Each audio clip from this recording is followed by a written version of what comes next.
Welcome to the Classroom Podcast, the book club discussion on the classic political philosophy.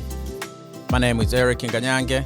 I'm your host and the student in this class, sitting here with the one and only Professor Ron Klein.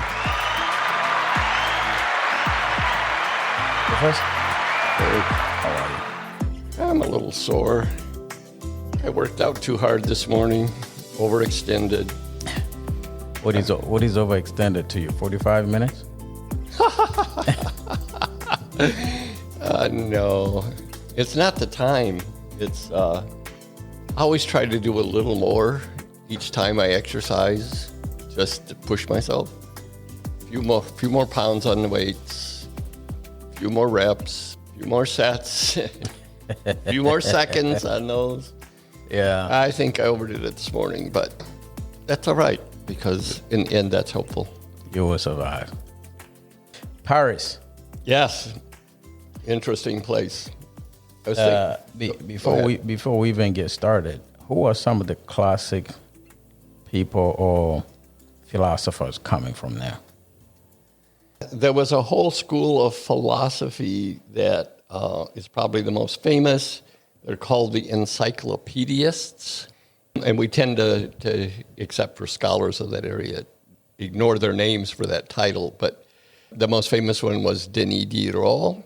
And they're called the encyclopedists because they actually produced a substantial encyclopedia of several volumes.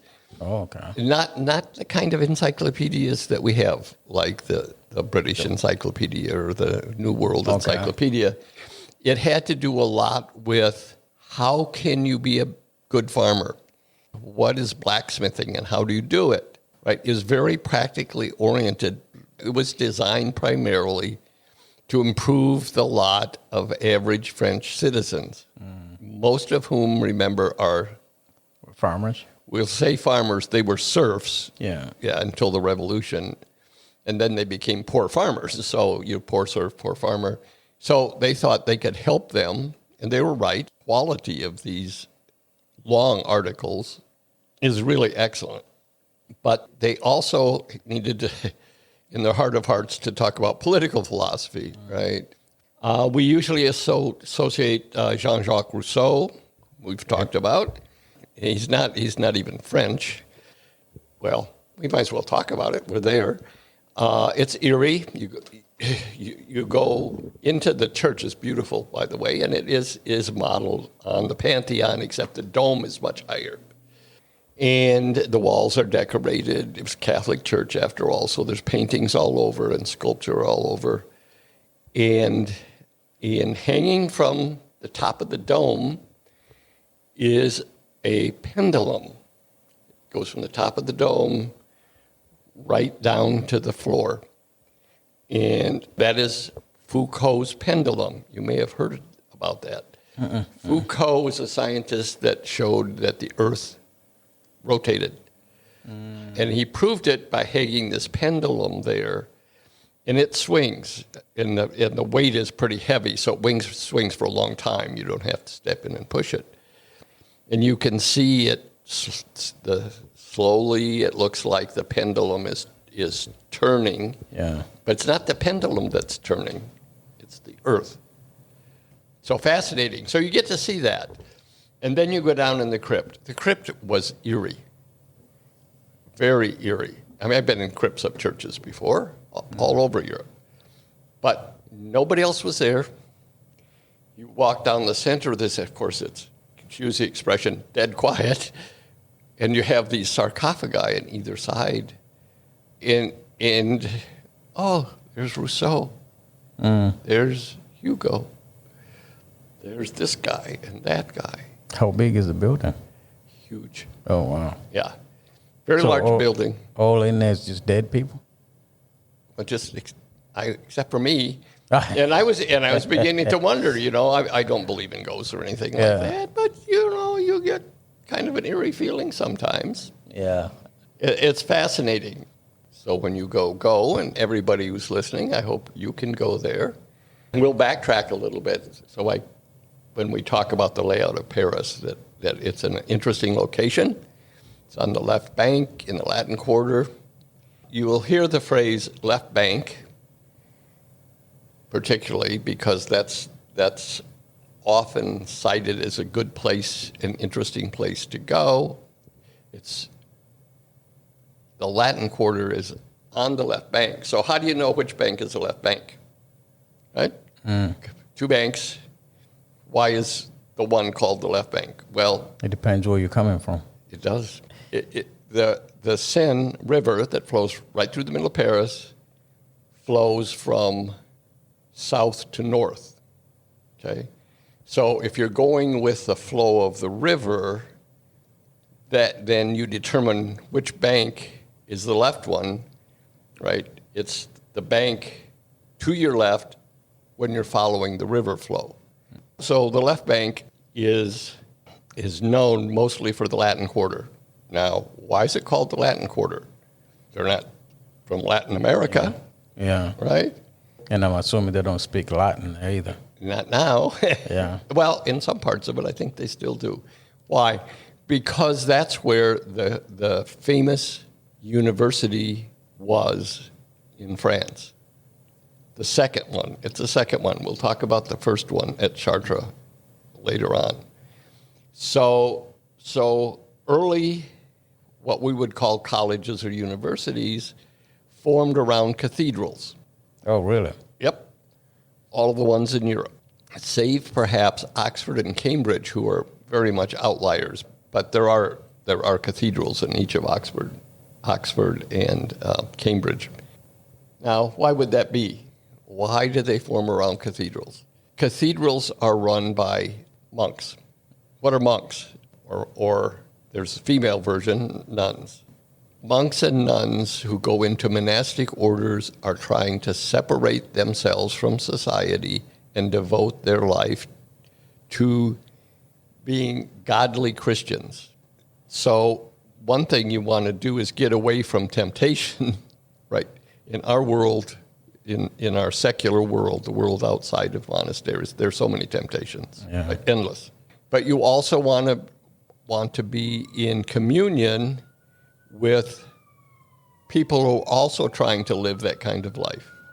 So you want to get away from worldly temptation. You want to get in communion with people of a similar mind and live an orderly life, essentially in contemplation of Christ.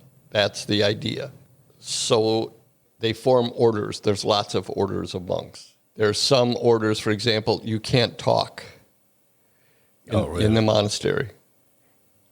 Can't talk to each other, which is an odd form of communion with your fellows. Almost all the orders live within walls. That is to say, they're enclosed in a building or compound of buildings, and they don't leave. Oh, really? Right. They don't go anywhere? They don't go anywhere.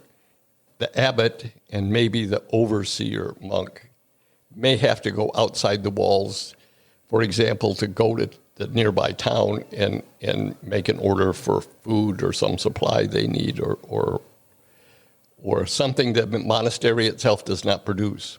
Oh, man, that's interesting lifestyle, though. Don't you think they're kind of weaken their self-control, discipline, if you get away from the society? Well, the order's rules enforce discipline strictly. The point of all this is, obviously, the society of a monastery didn't reproduce itself, just men or just women, so they don't have that. Is it before we go, I want to go back to that for a second. Is there a self-discipline in absence of temptation? Or temptation has to be there in order for you to develop self-discipline? Boy, that's a good question.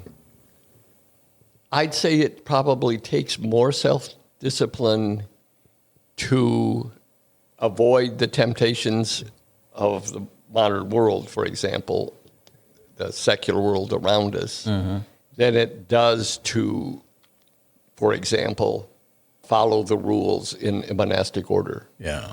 Which may be things you don't want to do, and you just soon find a way around it. Like, I want an extra biscuit for supper, and I'm only allowed 2 by the order's rules.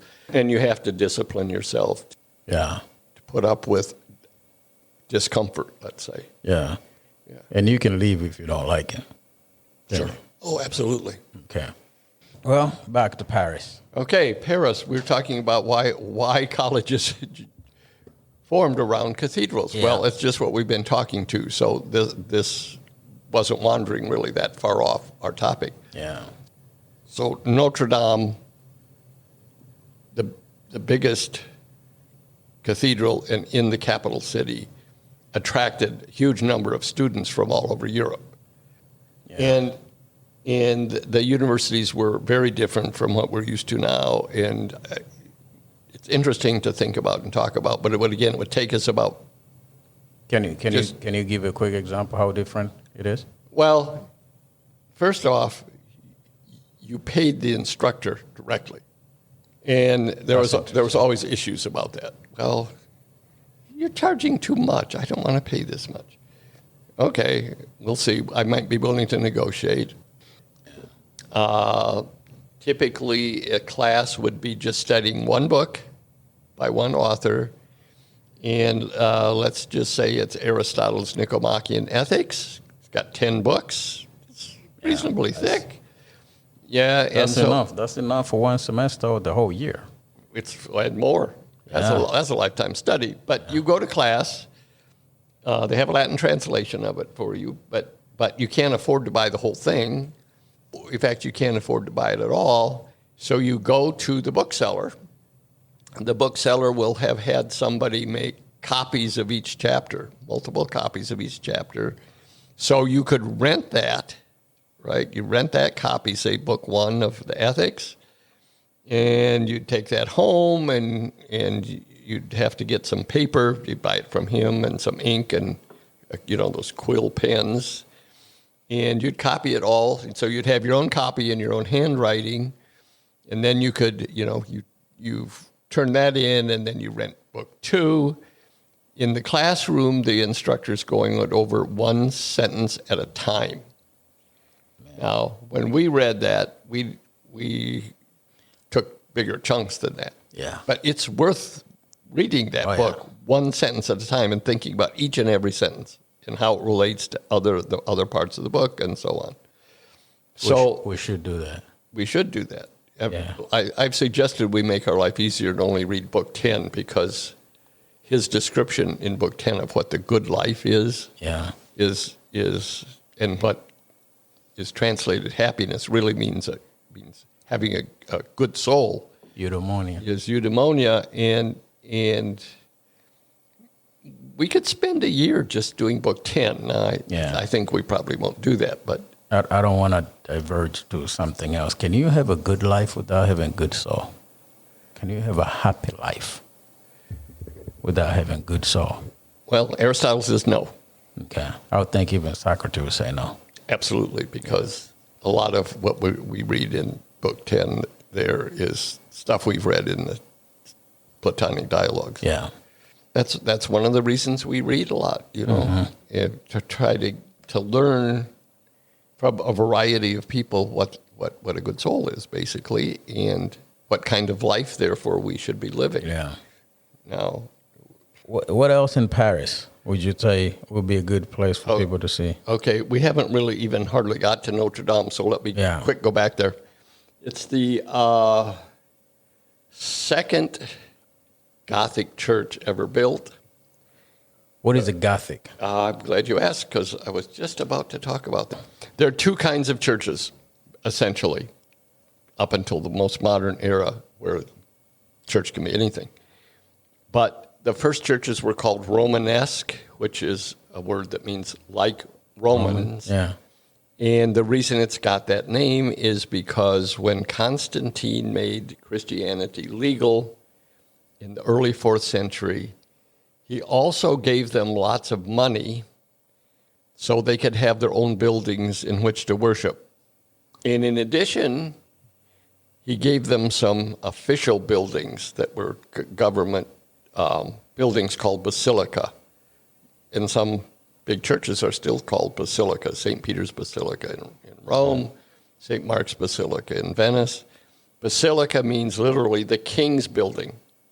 King being the Roman emperor, right? Yeah. So it had a certain shape. It was a rectangular, huge building, semicircular roof. So those are the kind of buildings that were given to the church, particularly in Rome.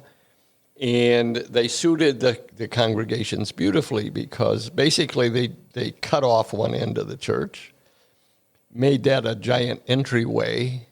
So that's called the narthex. Then where the congregates sit, or the bulk of the space.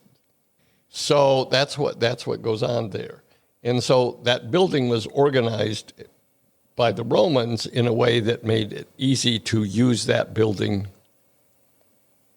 for early churches, right? And they could have big congregations. So now Christians have a place to worship. And by the way, the altar end is always at the east.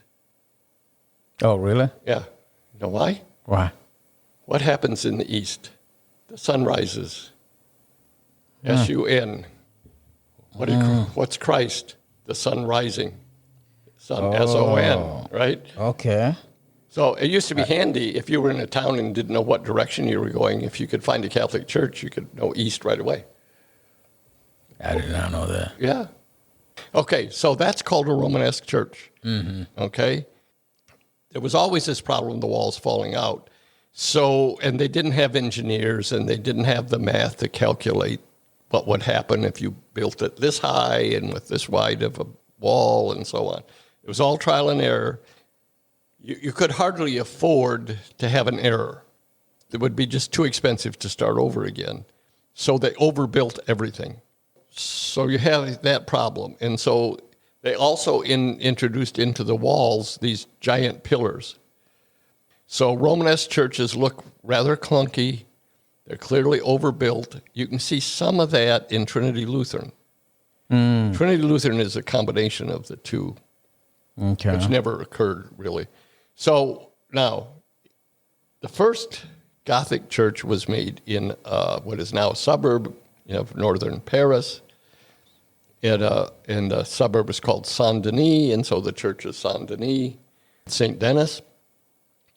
And it was the idea of the abbot there, Abbot Suger, who said, this church is so dark inside. We got thick walls everywhere, and we can only have thin windows and not much window because we're afraid the walls might fall in because that wall's not strong enough. So I'd like to bring some bright light in because the concept of light in Christian theology is important, because Christ says, I am the light. We think of God as, bringing the light, enlightenment to us. So he says, I'd like to build one that had thinner walls and I could put a lot more glass, and we could use colored glass and it'd be really pretty inside. Some masons got together, and because they're no architects, right? So the builders get together and they say, well, the way we could make the walls thinner is instead of having these big pillars embedded in the wall, we'll take the pillars and move them a few feet away from the wall and build them up the height of the wall and then have sort of an arch attaching the pillar to the building. They're called flying buttresses because they sort of look like wings. And so they found they could do that and make the walls thinner, and they could put a lot of glass, right? And if you go in Notre Dame, you'll find that there are glass windows separated by not too much stonework, and tall, very big. And stained glass windows are magnificent, the ones built in sort of the heyday of building cathedrals. The colors in those stained glass windows are much richer because the coloring agent was impure. Man, you get in a Gothic cathedral and they're beautiful, which will lead me to Sainte-Chapelle, also in Paris. So they also added, just because they were changing things, the windows in the regular windows in a Gothic cathedral have pointed arches. Romanesque cathedrals, because the Romans built their church that way, have semicircular tops to their windows. So that's a clue always that you're looking at a Gothic church Also, above the entranceway in the Gothic church, there's a huge glass window in the shape of a rose. And it has the usual glass in it to make a story or a pattern that's interesting. Okay. So the three elements of a Gothic cathedral are, first, flying buttresses. You can't miss those, right? You have the pointed windows, and you have the rose-colored giant window above the main entranceway. Okay. That's how you know what kind of cathedral you're going into. If it doesn't have those, it's Romanesque for sure. Okay. Right? So we finally gotten ourselves to Notre Dame Cathedral. We took a little detour, but it was a good one. I'm glad we got a chance to talk about that. And Notre Dame is the second. It's humongous. The ceilings are 180, 200 feet high off the ground. Oh, wow. Right? It's got the mandatory stained glass window, rose-shaped, above the main entranceway. There's also a lot of sculpture on the exterior. The entrance doors are usually sunk back into the wall, and then there's pointed arches, and they carve in different levels important historical church figures. So you may have one door has all of the early church fathers, one door has all of the Old Testament prophets, or all they want to put on there. And there's a third entrance usually, and it will have sculptures of other maybe stories from the New Testament, and the same thing along the sides. They're there to help the congregation who, remember, A, can't read, B, can't read Latin, and C, the church won't let them read the Bible anyway. So how do they learn the biblical content? Well, they're going to get something from the priest, because each service has a homily, and it's related to a text in the Bible, and people will be mentioned, and the sculpture and the paintings in the church will help fill out all of this for an essentially illiterate congregation. And the artwork sometimes is just out of this sight gorgeous. Not every church, but the world-class sculptures. So you'll see those going in. Notre Dame has two big block towers on either side of the main entrance, right? And you can go up there. There's interior stairs. You can walk up there and look down. I didn't go up there because I don't like going up off the ground at all. But it's at least 3 stories high, maybe 4. Okay, big twin towers. It's a long church. It's 70 yards, maybe. Okay. Not quite the length of a football field. Lots of statuary inside. Inside the church, there's a raised gallery all around. It's like a balcony held up by columns, just like the Greeks and the Romans built columns. The theology of the columns is interesting, too, because often the columns are like striped, and at the top of them, instead of having small capitals, although they have that sometimes, and the small capitals have carvings, again, so you have pictures of biblical characters like Noah and the whale. But sometimes they keep going up and almost reach the ceiling. They go beyond the gallery. If not, they go up to the gallery and branch out. And branch out is the key term. It's intended to remind you of the Garden of Eden. Oh, okay. You're walking down a row of trees, looking way up to heaven, and it sort of puts you in perspective with God. I am kind of small here. He's way up there above even that. And here I am in his garden, and it says in Genesis, we're here to tend God's garden. So you're in God's garden now. Yeah. You need to notice that. In Notre Dame, one of the interesting statues is of Joan of Arc. It's of some metal. I don't know what it is. Beautiful. It's in metal? Metal. Oh. Yeah, it's a more modern one. Okay. It's sort of a yellow golden color, but it's stunningly beautiful. The church is still used. Well, let me stop for a second. The church had a horrible fire 5 years ago, 6 years ago, maybe a little earlier. Horrible damage, right? The roof was destroyed, and all lead roof, remember. all of that burning lead fell into the church. And it's interesting, the spire fell as well, has a large spire. So there's a lot of damage in the interior as well. The next day, I think it was the French Senate who said, we are going to build Notre Dame back exactly the way it was, which I was so glad to hear because I was afraid of what might happen. They immediately hired, like, I think every stonemason in Europe. That's an exaggeration, but an awful lot who knew how to carve stone, not into statues, but into the right architectural pieces for them to rebuild the roof. And I watched the film of that fire, and they have fire boats in the Seine River because Notre Dame's on an island. I'll mention that. It's the island of the city, it's called. And so they could bring up fire boats on the river, plus the fire trucks, and they were spraying water, but they weren't spraying it over the wall. Now, the walls are really high, remember, because we have a 175-foot, 180-foot roof. They were just spraying it along the wall. What are they doing that for? Why don't they try to put the fire out by going? They were saving glass windows. Oh. Yeah. Because you probably cannot find those either. Irreplaceable. Yeah. So, in fact, during World War II, when the Germans were bombing Paris, the church took all the glass windows out and stored them in a salt mine somewhere in France. And they would never reveal to the Germans where they were because the Germans would have taken them. Yeah. They were collecting art as part of their warfare. But they seem to have saved them. I haven't heard anything more about that, but I think we'd have heard if the stained glass windows had been destroyed. Yeah.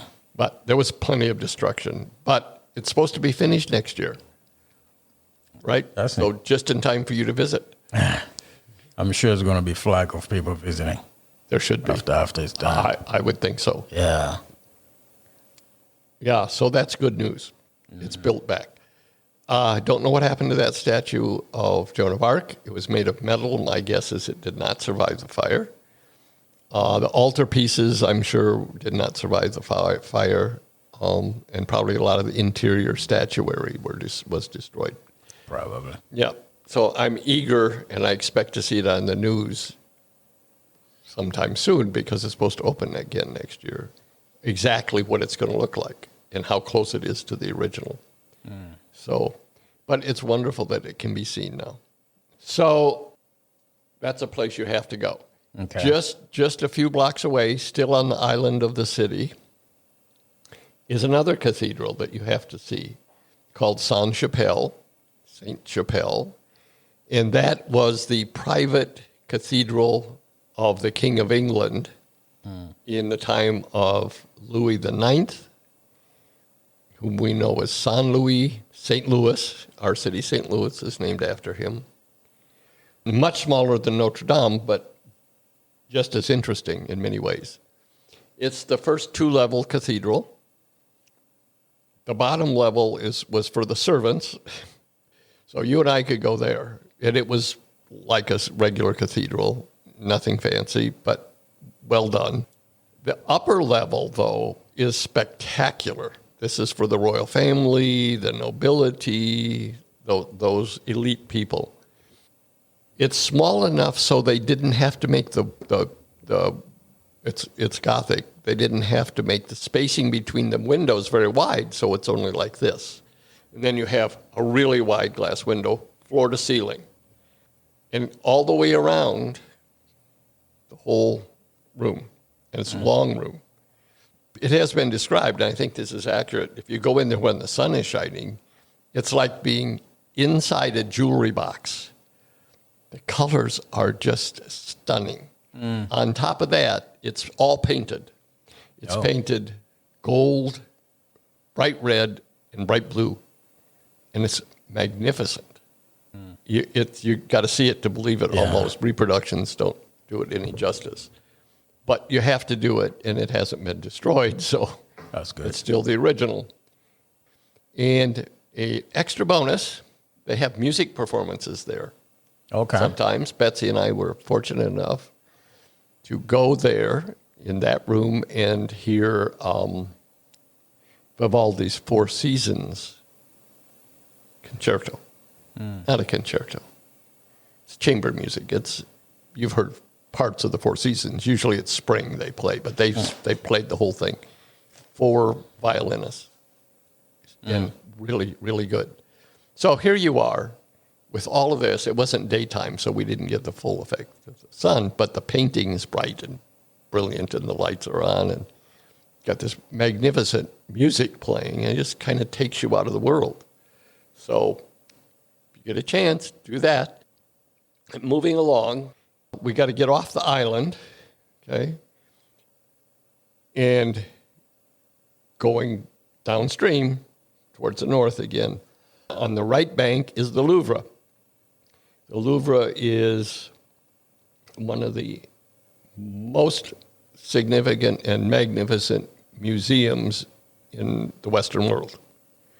Okay, I think it may be the largest one. The only one I know that's bigger actually is the Hermitage in St. Petersburg, Russia, and I think probably St. Petersburg is far enough west to think that it's maybe in the European section of Russia. But it's neither here nor there. It's a magnificent museum as well. But in the Louvre, right, it's interesting because it has, and it was a palace once, King's Palace, huge. It houses magnificent collection of French painting, and they have a magnificent number of painters in their history, except for the 19th century painters. The 19th century painters are in a museum across the Seine on the other side called the Musée d'Orsay, which I'll talk about in a minute. So you have all these paintings, and you have a collection of brilliant statuary, but even way back in the ancient world. I know one piece is almost 4,000 years old. I'll give you its name in a bit. Some Michelangelo statues, Venus de Milo, the famous Venus de Milo, the woman with no arms, and many others. So you have that, and then you have sort of artifacts from the ancient world. They have pieces of the Parthenon. Okay. I don't know how they came into possession of them. They have pieces from a famous Roman altar called the Areopagus Augusti, that is the altar of Augustan peace, talking about the Roman Emperor Augustus Caesar, because he was given, Augustus is a title, it's not really his name. It comes from the Latin word augio, which means to increase, and the Roman Senate gave him that title because he increased the peace and prosperity of Rome. He ended the civil war and brought economic prosperity back. Okay, some cost because you got an emperor now, but still, there's no question they were better off because he had done what he had done.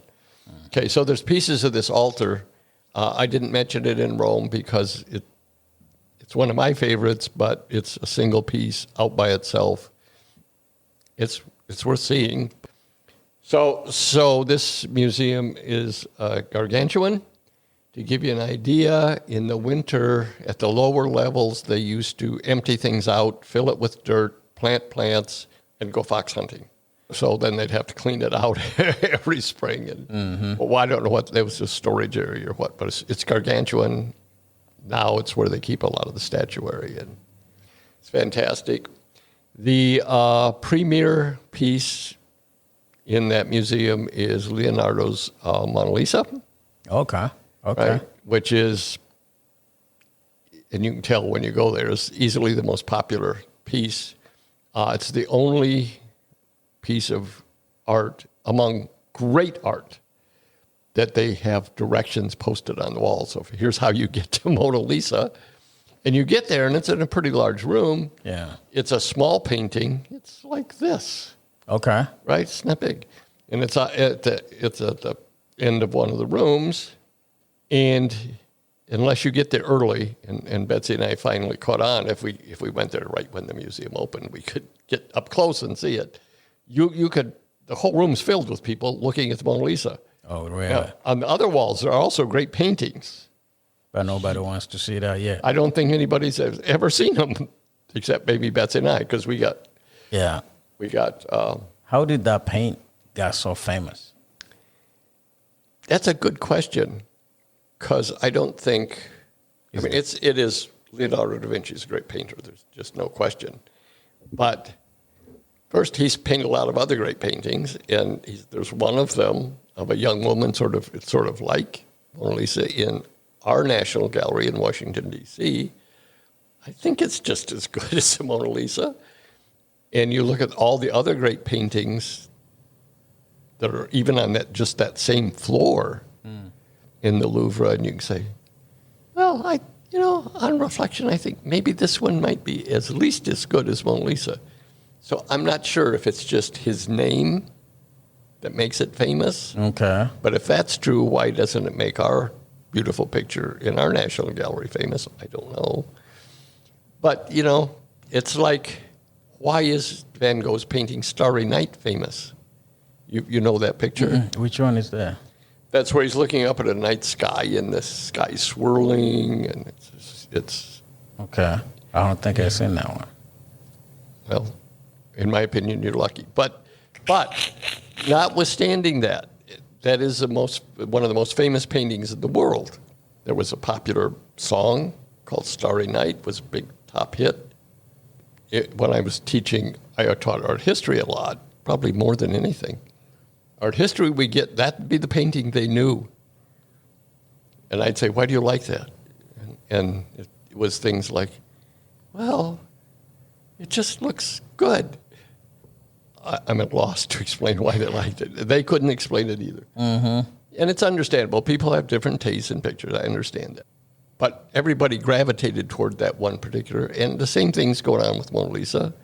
I think it's of vastly higher quality than Starry Night. No comparison, in my opinion. Anyway, when you go there, you should stop and see it. Okay. But be aware there's going to be a huge crowd. What time is the good time to pop up in there? You the time when in. the museum is open? Right. Be the first one on the door? Yeah, and I can tell you a way you can make it easier to be in there earlier. The Louvre is a Renaissance palace, humongous. They had built sometime in the 20th century, architect I.M., that's his initials, I.M. Pei, P-E-I, built a glass pyramid in one of the courtyards and made that the entranceway into the museum. So you go into the glass pyramid and they check to see if you have a pass, or they have to check, your luggage or whatever, so you're not bringing bombs in. And then you go downstairs and you can buy tickets if you don't have tickets on you. There's almost always long lines, so you have to wait there. There are other entrances to the museum. They're sort of hidden. Betsy and I found out where they were, and so we went in. We just always went in one of the other entrances, didn't have to wait in line like that, and you'd be down in getting your ticket and headed up towards Mona Lisa right away. And we like to go that way because in our favorite piece of sculptures there, famous ancient Greek sculpture called the Winged Victory of Samothrace. Samothrace, an island. Winged Victory is Athena, Nike, okay? Athena, the goddess of the wisdom of how to achieve military victory. Yeah. And it's a colossal statue. And the sculpting is magnificent. Now, here's what just astounded me. She's wearing a very diaphanous garment of some kind. And you can see the garment sort of sticking to her abdomen because she's landing on a ship and the sea spray's got that garment wet. And you can see her abdomen, but you can also see the wet, clingy garment on her abdomen. It's a stunning effect. How do you do that with marble? So that and other things proportioned beautifully. All of it is beautiful. So that I'd encourage anybody to see that. So when you go there, look for that one. Okay. Okay, and I'm reminded in talking about the Mona Lisa, museums that you go in now or art galleries that you go in now typically will give you a floor plan, but also usually in that floor plan, they'll point out like these are the top 10 pictures or the top 10 items in our collection. I don't always agree with all of them, but it's a good place to start always. So grab those, they're free. They'll give you some guidance of what things you might start looking at. Also, don't spend more than 2 hours at a time in any of these places I've mentioned. They're overstimulating. So 2 hours, stop. You can stop. Most of them have snack shops. Stop and eat something. Go outside in the fresh air. Go walk around like you're in Paris. Walk over to the magnificent boulevards they have. Of the 4 cities we're talking about, Paris, I think, is the calmest city. It doesn't feel like there's so much hustle and bustle, or at least it didn't when times I've been there. And it's kind of fun just to sit at a cafe and have a cup of coffee and a croissant and just kind of enjoy watching the environment for a while. Yeah, instead of just keep going for 3 hours. Or 4 or 5. You won't remember if you do that. You can't take pictures in these museums, by the way. Don't try. Flash really hurts the surface of paintings, for example. Okay, so we've got Venus de Milo. We've got sculptures of Michelangelo. They're called the Slaves. Yeah. You can get up close to them, unlike a lot of Michelangelo things are put behind protective devices. People have tried to hurt them. Talking about picture, before you go any further, when I was in Washington, D.C., they're not allowed to take a picture of the Constitution or the Declaration of Independence. Same reason. Same reason? Okay. Yeah. Okay. It's hard to imagine, but, one flash wouldn't probably hurt it. But you get 1,000, 2,000 a day. Every day, yeah. Yeah, I mean, whether you think light is a particle or a wave, it hurts documents and paintings. Okay. Yeah, so I'd rather they did that. Yeah. Yeah. Okay. Yeah. So, and the same thing in the National Gallery there. They won't let you take pictures. So, okay, we've got those items. Another one that you might not, or a casual tourist might not think of seeing is the oldest law code in the world is in the form of a 5.5-foot rectangular basalt piece.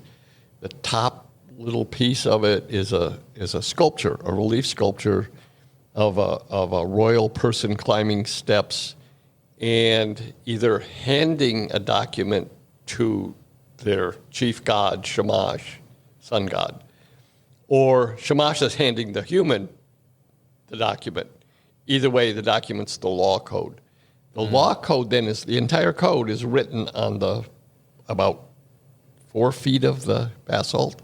It's carved into it in cuneiform, which has got to be a real trick. And it's been translated. You can read the whole. It's fascinating law code. It's the first complete law code we have from the ancient world. Okay. And it's cool to see, at least for an ancient historian. So I may be overexcited compared to the average person.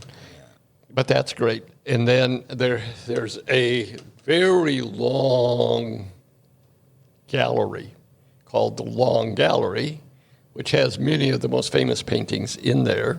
Not all of them by any means, but the paintings by Jacques-Louis David, any number of famous painters. So you just walk, the whole gallery is worth looking at. And it's, by the way, right next to the Mona Lisa room. Oh, is it? Yeah, so you're right there. Those are the highlights. You can buy a catalog of everything they have, a book that shows every painting and every sculpture. Oh, you can buy it, take home with you? Yes. Okay. And, of course, I grabbed right onto those. Or you can actually buy them on Amazon. Carrying a lot of heavy books home on an airplane is a pain. Yeah. You know how that is. Yeah. I'm trying to think what else. I think we probably should stop there. Okay. With the Louvre. That'll get people started and get the floor plan with these are the things you might want to look at. All right. We're done with the Louvre, and it's, 9:30 at night here? Not quite. We'll move along quickly now because we got some background stuff. So we now want to go across the Seine. There's lots of bridges, no problem. and we wanted to go to the Musée d'Orsay. Okay, that's where the more modern French art is. It goes from, it's called the realist art of the early 19th century up through the Impressionist painting of the 19th and maybe a little bit into the early 20th. Is abstract art somewhere in there in between? I skipped those rooms. There's not in between. There isn't much abstract art. It's getting more abstract. Impressionism is nearly abstract. It's interesting. The Impressionist painting there really only goes up to the end of the 19th century. And why is that? Because they were painting. Well, the bulk of the painting of the Impressionists is in the United States. The reason why is there were people in the United States becoming very wealthy after the Civil War, partly because of the Industrial Revolution really kicking in heavily in our country, transportation. So we have really, really wealthy people. And those wealthy people, take trips to Europe because that's what wealthy people used to do. Look around, they see, all these other wealthy people in Europe have houses filled with these great paintings. So we'd like to buy some. How much you want for that Michelangelo? We're not selling. How much you want for that Leonardo? Not selling. You can't buy them. And if you could buy them, even they couldn't afford them.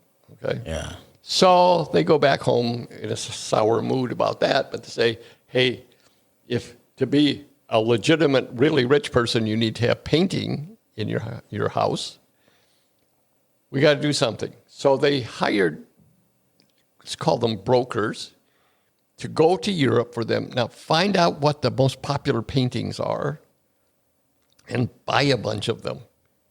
Don't spend more than $10 million, but buy a bunch of them. So some clever Impressionist painters like Monet made fortunes off that. They had got so they were popular enough so that when the brokers came over there, they had to hire their own brokers to make the deals, but they could make a fortune selling to American elites. A guy like Monet can afford to have this wonderful place at Giverny, which is going to be a place I recommend people go. It's his house and his gardens. And if you've seen his painting, water lilies, and there's one that's with Japanese bridge with like willow trees coming down. He's very popular.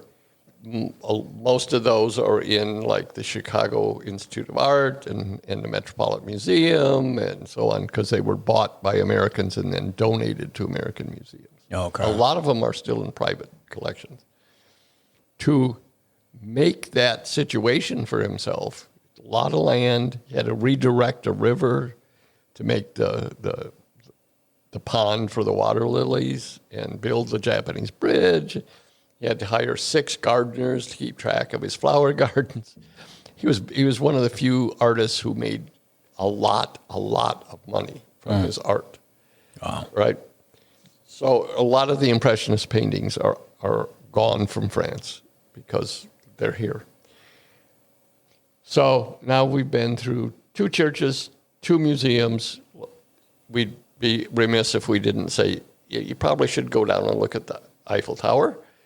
It was built by Monsieur Eiffel, who was a bridge builder, built iron bridges when they started being popular. And so they asked him to build this tower for a trade exposition they were having in Paris. And I said, build this tower and it'll be really cool. And then when the exposition's over at the end of the year, we'll just take it down and you can have all the iron pieces back and be a bridge. And it's impressively large. It's an iconic item, so it's worth seeing. The out-of-town things, Chartres is a city about an hour's drive away. Don't rent a car, take a bus tour over there. It's guided. They'll tell you something about the church, which is nice. And I think it only takes half a day. So it's the third of the Gothic cathedrals. It's the first of the cathedral schools in France. Okay. Leading scholars of the day started there often, and they were great, by the way. Little read, little remembered, but it's like all the Middle Ages, people disrespect it a lot, and they shouldn't. So, but it's magnificent. It's got a 200-foot high ceiling inside. Okay. It's got a lot more sculpture and of a lot higher quality. The paintings you can hardly see because it's dark inside, even with all the stained glass windows that are beautiful. But it's definitely worth a trip to Chartres.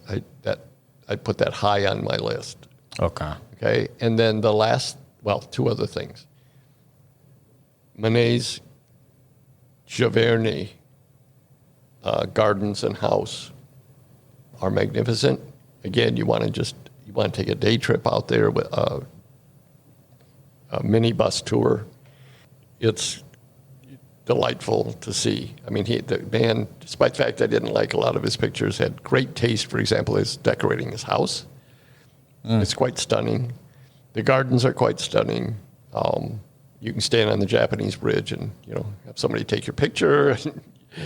It's kind of cool. And usually that same trip stops, and this will be the last stop in Paris, is the palace at Versailles. Okay. Versailles was another palace of French kings. It was really put on the map by Louis XIV, the Sun King. Just looking at the exterior of the building, it's not as coherent as other big palaces in Europe. I'm thinking of Blenheim Palace in Great Britain, which is not totally as large as that. But you look at it, oh yeah, that's a palace, and this is how it fits together. But the reason Louis built that palace and expanded it quite a bit was he ended up coercing the nobility to live with him there in the palace for half the year. Right? So come to the palace. I can accommodate you. We have parties every night. We'll have a good time. Yeah. I'll give out rewards. It'll be great. And the unspoken thing is, and I can keep an eye on all of you and keep you out of my hair. And he did. He just emasculated the nobility by doing that. Oh, wow. Yeah, it was very cool. And it's impressive. There's the Hall of Mirrors is the most impressive one. Big hallway, gold, mirrors everywhere, chandeliers. It became famous. It's a place where you signed important documents, for example. But other things were signed there. So it's a famous room, and you get to go in and see it, and you can see what their living quarters were like. And it's impressive. Interesting. That's enough to do in Paris. Okay. Yep. Oh, man.